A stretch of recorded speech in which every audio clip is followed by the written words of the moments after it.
You know, televisions have really changed over the last few years. Our coach is a 2017, and it has 4 televisions. Like, we need 4, but we got 4 nonetheless.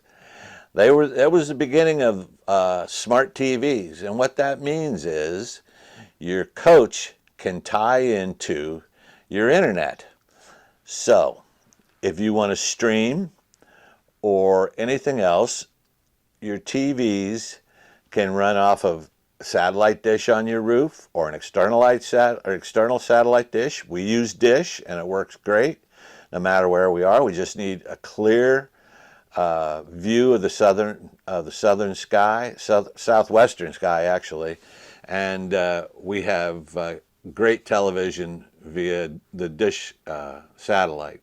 We actually have that on our roof, and I have a portable too that I use at the house.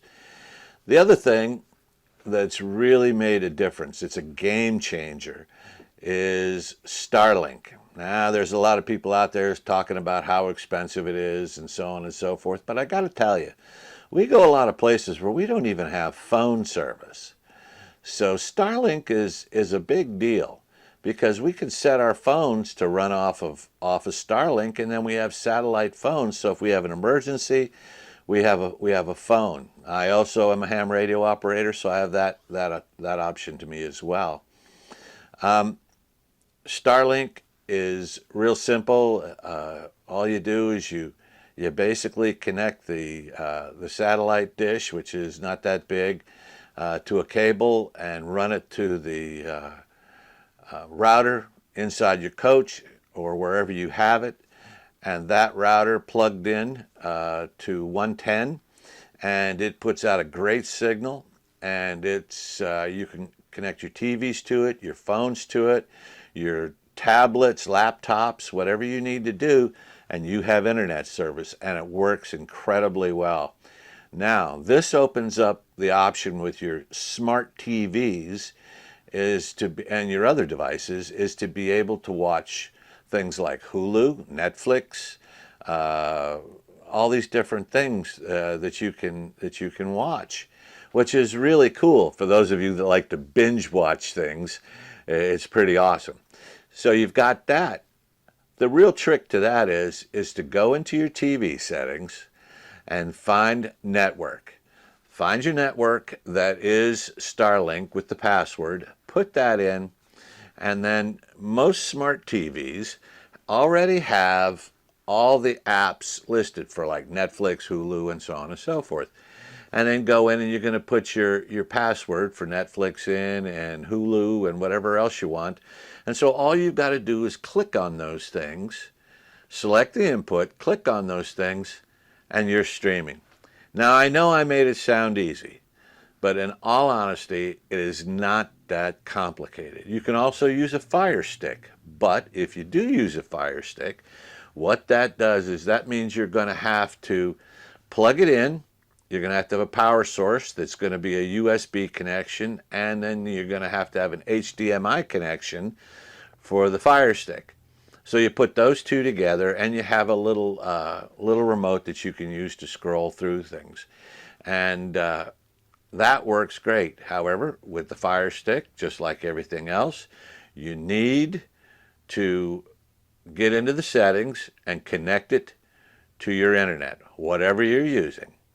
Again, whether it's Starlink or Verizon or whatever it is, you need to make that connection so that you can stream. Then you're going to have to select what input on your TV that you want to use. So I know I simplified that, but there's a reason for that, because I don't want you to be overwhelmed by this technology. Another thing that a lot of people don't think about, but in today's litigious world, I think that it's really, really important to have. A lot of RVers are viewed as people that have a ton of money, retired, and so there are those out there that would seek to do you harm in so much in pulling up in front of you and brake checking you. And if you hit them, then they're wanting to sue and everything else. So I take all precautions not only to drive safely, but I also have a forward-facing camera that runs on a continuous loop. It's a 10-minute loop. I have it plugged into my the dashboard in my coach. It's got a big old screen on the back.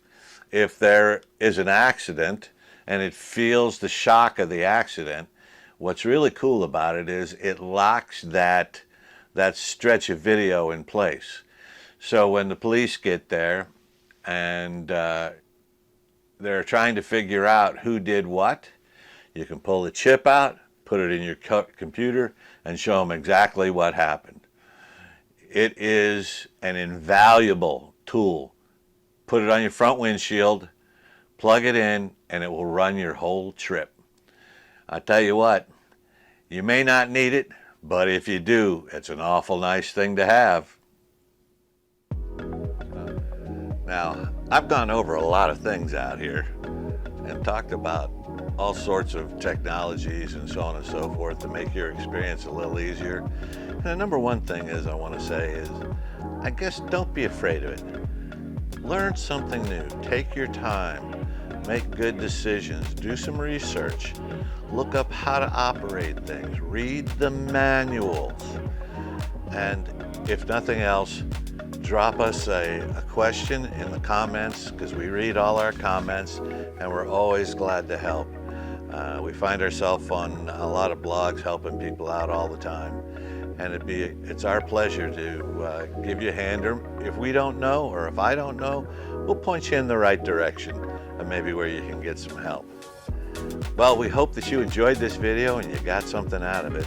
It was sure fun to do for me, because Glenda will tell you, yeah, I'm kind of a technology freak. It's the aviation in me, I guess. So anyway, if you enjoyed this video, like, share, and subscribe. Thank you so much for sharing your day with me. And if you remember nothing else, remember, we are herons on the fly. Have a great day.